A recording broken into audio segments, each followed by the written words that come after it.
Ukrainian President Volodymyr Zelenskyy has continued to make phone calls with world leaders since President Donald Trump of the United States, U.S. announced that President Vladimir Putin of Russia will meet with him next week Friday in the U.S. state of Alaska, and stated while answering questions from the Whitehouse reporters that there will be some swapping of territories to the betterment of both Ukraine and Russia, specifically saying, "We will get some back, and we will get some switched. There will be some swapping of territories to the betterment of both," a statement that immediately and apparently drew the attention of the Ukrainian President, Volodymyr Zelenskyy, who have issued series of video and written press releases since President Donald Trump made the announcement, insisting that Ukraine will not cede any of its territory to Russia for the purpose of peace or to end the war, emphasizing that it was because President Putin occupied part of Ukraine territory in the past and assembled its troops Ukrainian borders without preventive punishment,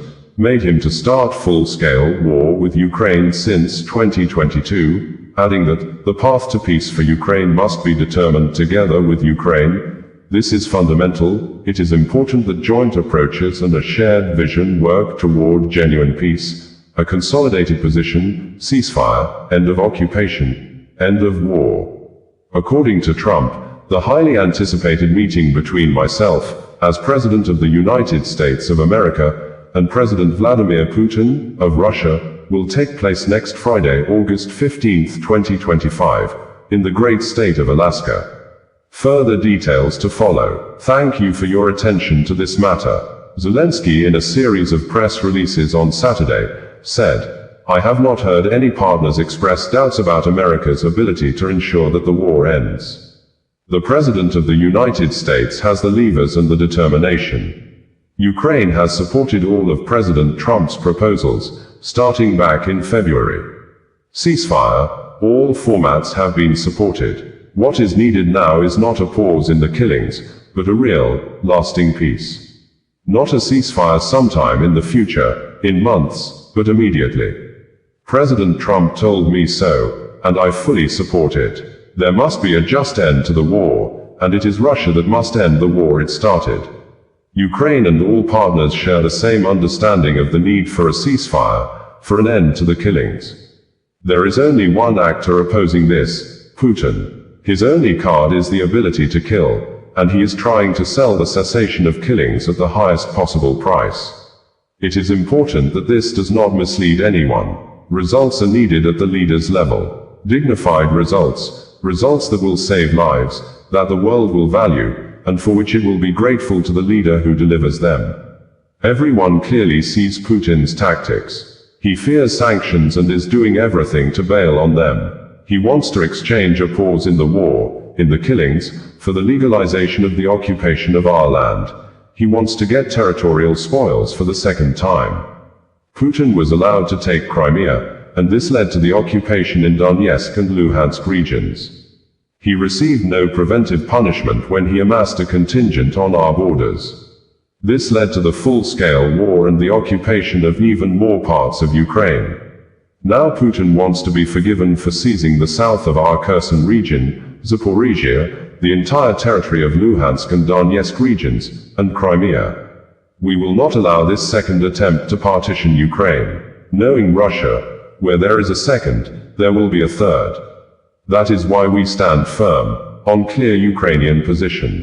We must end the war with a dignified peace, based on a clear and reliable security architecture. Our partners are ready to help us with this. We have just had a report from our team in the UK, from Andriy Yermak. There were talks among the security representatives of the US and Europe, Ukraine, the US Vice President Vance, the UK, France, Germany, Italy, Finland, Poland. The meeting was constructive. The path to peace for Ukraine must be determined together with Ukraine. This is fundamental. It is important that joint approaches and a shared vision work toward genuine peace.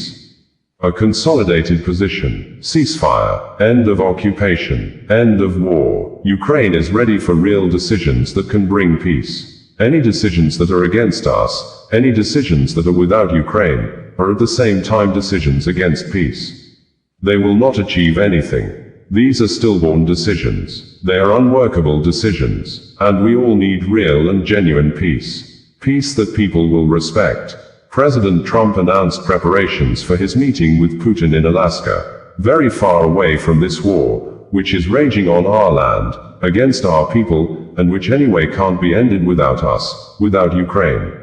Putin did not believe in our people and therefore made the hopeless decision to try to take Ukraine. This was his main mistake, not taking Ukrainians into account. I believe in our people. Ukrainians are strong. Ukrainians defend what's theirs. Many in the world have sided with Ukraine during the war. Even those who are with Russia know that Russia is doing evil. Of course, we will not reward Russia for what it has perpetrated. The Ukrainian people deserve peace. But all partners must understand what a dignified peace is. This war must be brought to an end, and Russia must end it. Russia started it and is dragging it out, ignoring all deadlines, and that is the problem, not something else. The answer to the Ukrainian territorial question already is in the constitution of Ukraine. No one will deviate from this, and no one will be able to. Ukrainians will not gift their land to the occupier. We are ready to work together with President Trump, together with all our partners for real and, most importantly, lasting peace. A peace that will not collapse because of Moscow's desires. I thank all our people for being together. Ukraine is. I thank all our soldiers for preserving our independence. Stand firm, this is our land, we are Ukraine. Glory to Ukraine. There is already a lot of support, and it comes in the new circumstances, with a deadline now set for Russia to cease fire. So far, we see that the Russians are ignoring it, at least for now. Today has once again brought killings and Russian shelling. Over 100 strike drones were launched overnight against Ukraine, followed during the day by air bomb strikes, intense assaults on the front line, and yet more air raid alerts in our cities and communities. No orders to stop have been given to the Russian army. We are speaking with our partners to ensure real steps are taken. We are in constant communication with the American side, and our partners, for their part, are also engaging with the United States. All are united in the understanding that there is a chance to achieve at least a ceasefire, and that everything depends on the right pressure on Russia. I had a good conversation with President of Finland Alexander Stubb. We are coordinating positions for the most productive joint work with America. It is important that America has the determination and the ability to end the war, and we welcome President Trump's desire to stop the killings. To respond to Russia's intention to prolong the war and seize territorial spoils, we must act wisely and in coordination. Thank you for your support, Alexander. Ukraine and Finland have the longest borders with Russia in Europe, and our people know very well what threats this brings. We agreed to continue working together for our common security. I spoke with UK Prime Minister Keir Starmer. I am grateful for the support. We share the same view on the need for a truly lasting peace for Ukraine and on the danger of Russia's plan to reduce everything to discussing the impossible. Clear steps are needed, as well as maximum coordination between us and our partners. We value the determination of the United Kingdom, the United States, and all our partners to end the war. We are actively working for constructive diplomacy and to ensure that the decisions can work. We agreed on further contacts. I spoke with Prime Minister of Spain Pedro Sanchez. I am grateful for Spain's support for Ukraine and our people. I informed about the diplomatic situation and our contacts with partners, and shared our vision of what the next steps should be. The main thing now is to ensure that Russia does not once again impose its unrealistic conditions on anyone. It is important that Pedro and I share the same view. Europe's voice must be taken into account. We are coordinating our common European position. We are ready to move as quickly and constructively as possible toward a just peace. We also discussed Ukraine's path toward European integration. Ukraine has fulfilled all its obligations and is fully ready to open the first negotiating cluster. We discussed possible options and will look for solutions. We agreed to stay in touch. Thank you. I spoke with President of France Emmanuel Macron. I am grateful for the support. We exchanged views on the diplomatic situation. Ukraine, France, and all our partners are ready to work as productively as possible for the sake of real peace. It is truly important that the Russians do not succeed in deceiving anyone again. We all need a genuine end to the war and reliable security foundations for Ukraine and other European nations. I spoke with the Prime Minister of Denmark, Mette Frederiksen. I am grateful for the support. We discussed the diplomatic situation and communication with partners, both ours and Mette's.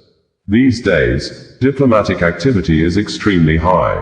However, we see no changes in Russia's position. The Russians still refuse to stop the killings, still invest in the war, and still push the idea of exchanging Ukrainian territory for Ukrainian territory, with consequences that guarantee nothing except more favorable positions for Russia to resume the war.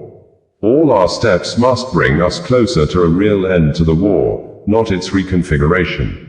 And our joint decisions with partners must serve our common security. We also discussed with Mette our work toward EU membership, and the progress on this path for both Ukraine and Moldova.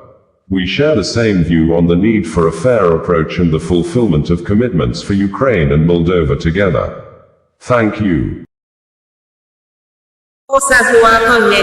Bringing you the news in a more digital way. Nigeria police force has refuted claims that its men manhandled Sahara Reporters publisher Omiyele Sowore inside cell after the media personnel honored the invitation sent him from the Office of the Inspector General of Police, IGP, over allegations of forgery and criminal defamation of characters, with the police stating in a press release signed and made available after the detained media publisher was released on Friday night that Sowore allegedly brought bandages alongside other personal items when he came to the station to honor the police invitation, and when the IGP ordered internal investigation to ascertain if truly the media publisher was tortured as claimed, Sowore refused to allow medical personnel from the Nigeria police force check the alleged injury on his hand he had claimed he suffered as a result of the police personnel brutality while inside cell. Meanwhile, as at the time Sowore was released on Friday night, bandages were still seen wrapped around one of his hands as seen in the video while he was coming out from the IGP Rapid Response Team, IRT police detention facilities in Abuja, as stated by Sowore in the video.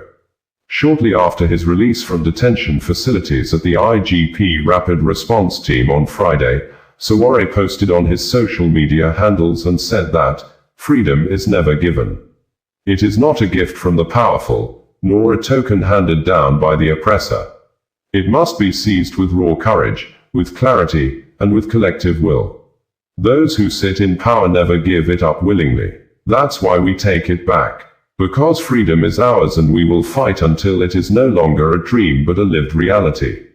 Nigeria Police Force, in a statement issued on August 8, 2025 and made available to the public, said, "The Nigeria Police Force is compelled to address and decisively correct the recent wave of disinformation being peddled in connection with the lawful arrest and detention of Mr. Omiyele Sowore, a figure known for manipulating public narratives and weaponizing propaganda to malign state institutions and their leadership, particularly the Office of the Inspector General of Police. Contrary to the falsehoods being circulated, Mr.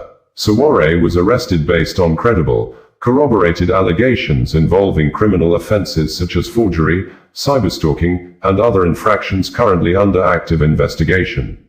The arrest was effected in full compliance with extant legal provisions, and with strict adherence to constitutional safeguards, due process, and the rights of the suspect. To be clear, Mr. Sowore was released on bail well within the 48-hour constitutional window, in accordance with the provisions of Section 35(4) of the 1999 Constitution of the Federal Republic of Nigeria, as amended.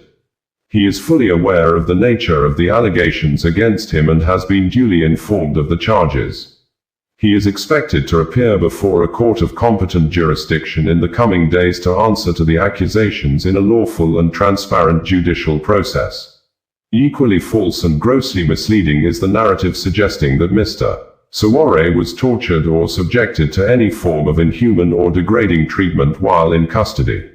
The Nigeria police force maintains a zero-tolerance policy for torture, in alignment with the provisions of the Anti-Torture Act, 2017, and in fulfillment of Nigeria's obligations under applicable international human rights instruments.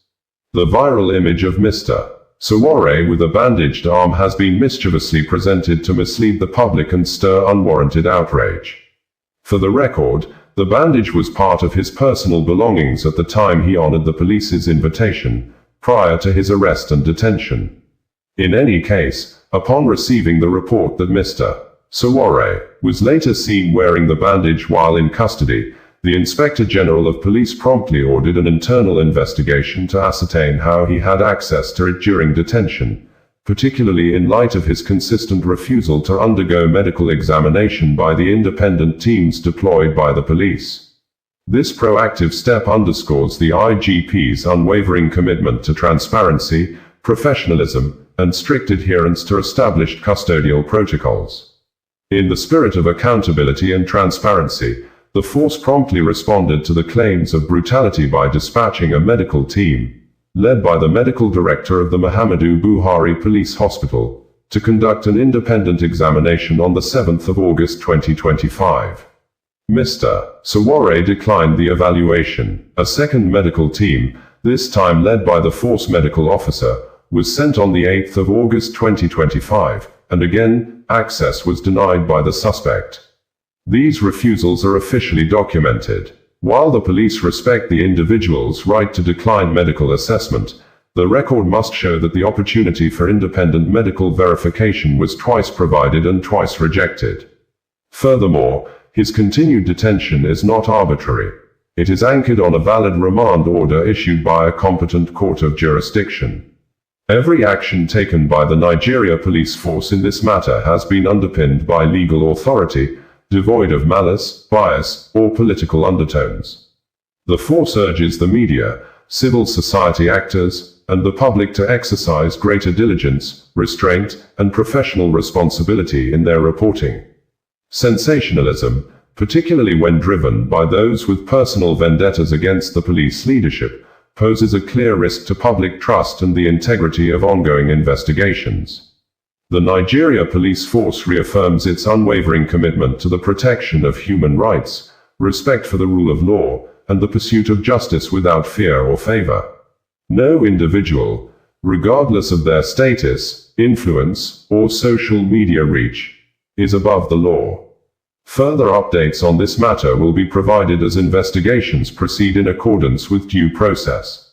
We had reported that the human rights activist and founder of Sahara Reporters News Network, Omiyele Sowore, has been reportedly manhandled on Thursday early morning inside police cell by officers from the Inspector General of Police, IGP Monitoring Unit, after the journalist honored the invitation sent him from the Office of the Inspector General of Police for a reason not stated, but the media personnel working with Omiyele Sowore in a statement on Thursday, made available through the verified personal social media handles of Sowore, said that the police presented 2 petitions against Sowore over alleged forgery and defamation of character, adding that some police officers from the IGP monitoring unit as early as 6 a.m. on Thursday entered Sowore's cell at the Force Intelligence Department in Abuja, with alleged pretense to take the media publisher to court, but when the journalist demanded to see the charges against him, he was allegedly handled roughly by a team of armed policemen.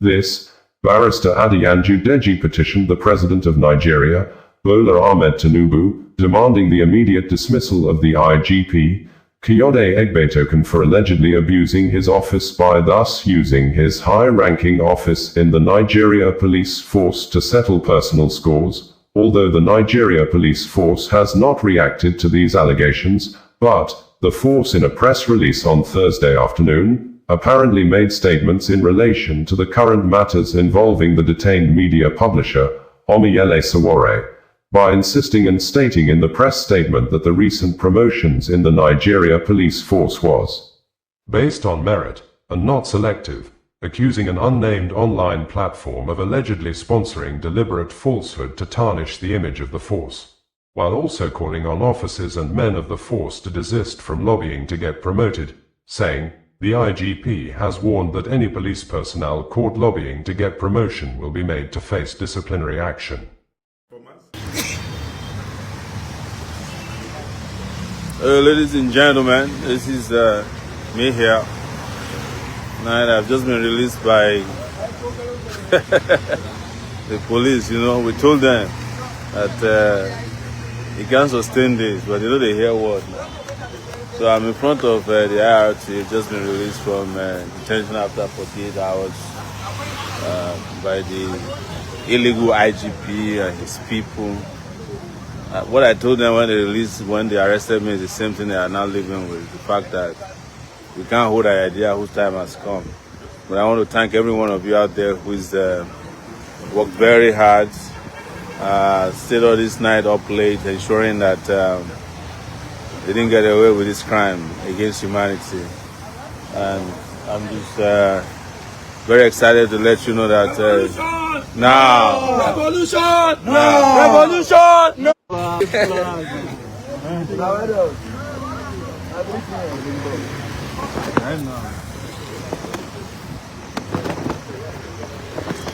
So sorry about your heart.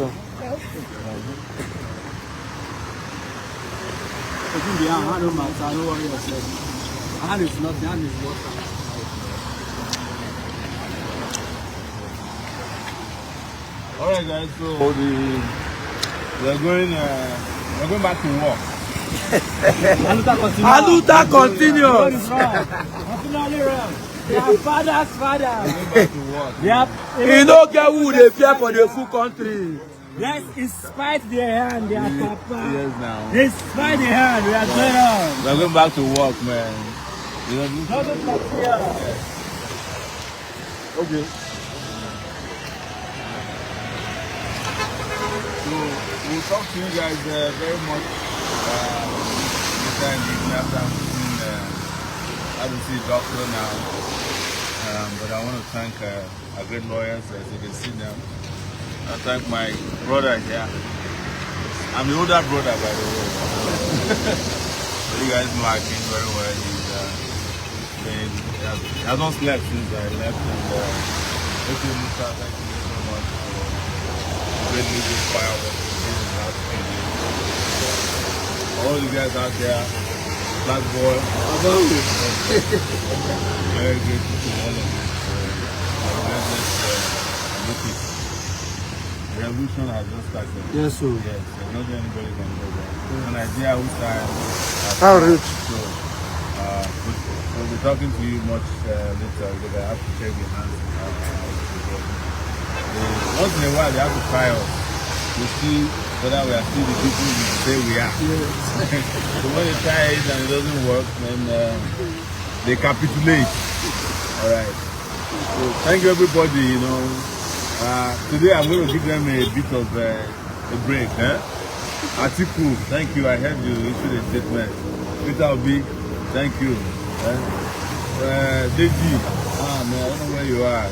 Everybody was talking about here, Deji Adeyan too. Very dark man, Babaye, Juwon, take it back, guys. Mama P. Oh, Mama P, yes. I've never met you, even though I've heard a lot about you in Abuja. I hope to meet you one of these days. I saw Wise Man in Lagos, Jamil, everybody that's seeking, yeah, you know, A3, and a crew that came all the way from Lagos. I think they came here for a purpose and found this and joined them. And I have to also especially thank all those retired policemen that I saw today. They melted my heart. They came and fought this battle. We are together until the exit CPS, and all our police friends. We have already created a police movement, so they will hear from them very soon. So they will hear. But there's no time to take time, man. Revolution now. Femi. Oh, yes. Oh, Femi Falana. You know, how do you thank Femi Falana? Now it's a special broadcast now. Yes. Femi, thank you so much. And everyone, I know there's a lot of people I need to thank individually. I'll be calling you as soon as I have some time. But like I said, this is This wasn't even a vacation, it was part of the work. And we are going back to work. Thank you.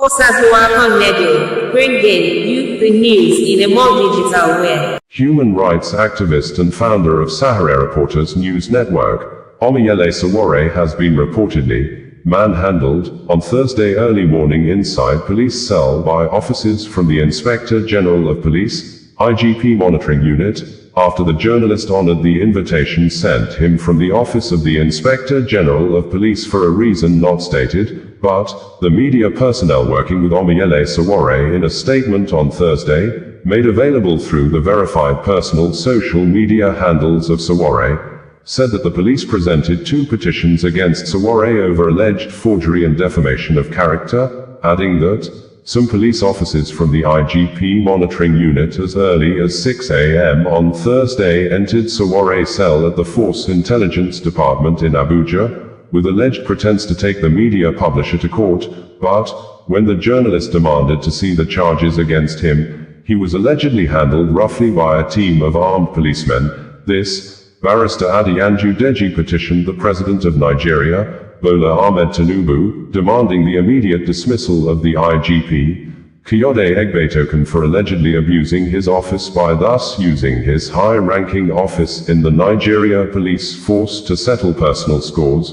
although the Nigeria police force has not reacted to these allegations, but the force in a press release on Thursday afternoon, apparently made statements in relation to the current matters involving the detained media publisher, Omiyele Sowore, by insisting and stating in the press statement that the recent promotions in the Nigeria police force was based on merit, and not selective, accusing an unnamed online platform of allegedly sponsoring deliberate falsehoods to tarnish the image of the force, while also calling on officers and men of the force to desist from lobbying to get promoted, saying, the IGP has warned that any police personnel caught lobbying to get promotion will be made to face disciplinary action. According to the post published via Sowore's social media handles, the media team of the publisher said, this morning at 6 a.m., a police team led by a chief superintendent of police from the IGP monitoring unit forcibly gained entry into Omiyele Sowore's cell at the Force Intelligence Department in Abuja, claiming they were taking him to court.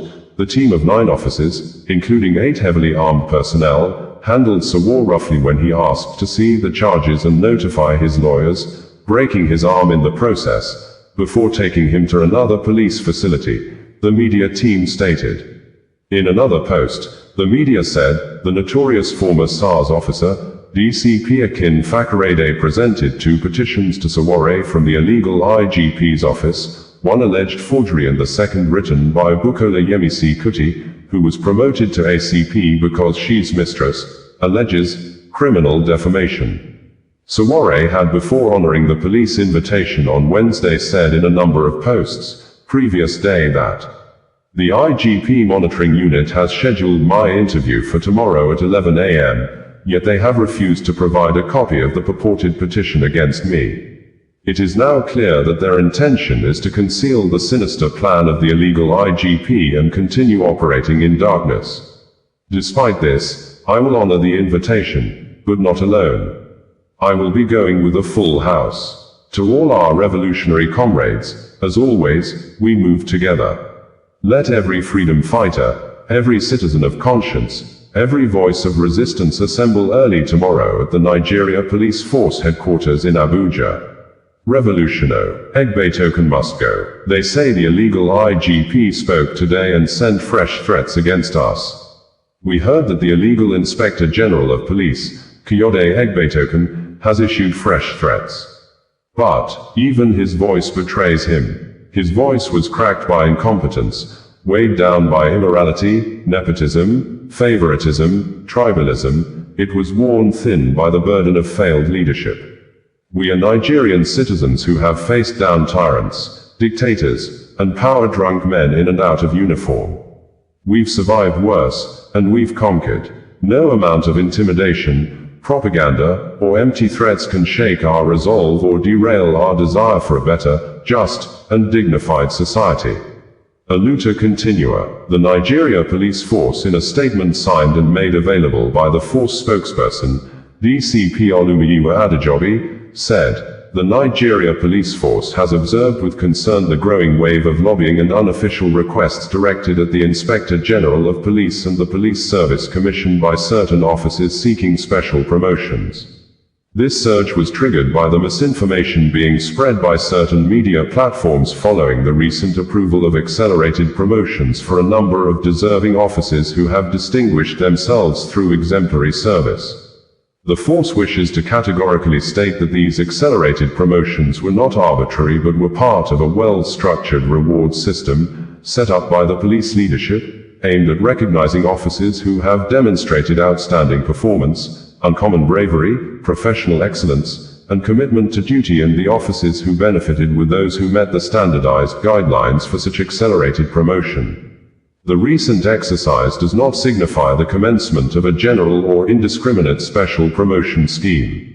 In light of recent misleading reports sponsored by a particular online platform suggesting that the police force has initiated arbitrary promotions, the Nigeria police force firmly cautions the public to disregard such falsehoods.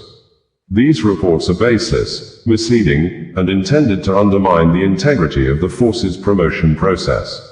The NPF remains committed to transparency, merit, and due process in all personnel decisions. Furthermore, officers are strongly cautioned against lobbying or attempting to influence the promotion process through unofficial means. Such conduct is unethical, undermines the principles of meritocracy and professionalism, and will attract severe disciplinary action in accordance with extant laws and regulations. The Nigeria police force reiterates its commitment to a promotion system anchored on integrity, verifiable merit, and honorable service to the nation. Officers and men are hereby urged to remain dedicated, maintain discipline, and continue to discharge their duties with pride and distinction, the police stated. Human rights lawyer, Barrister Adeyanju Deji, in a reaction to the photograph of Omolayé Soware's hand wrapped with bandages at the police detention facility, said, Egbetoken, the most useless IGP in the history of Nigeria police, has ordered the detention of Sowore for criticizing his incompetent and favoritism promotions and other numerous infractions.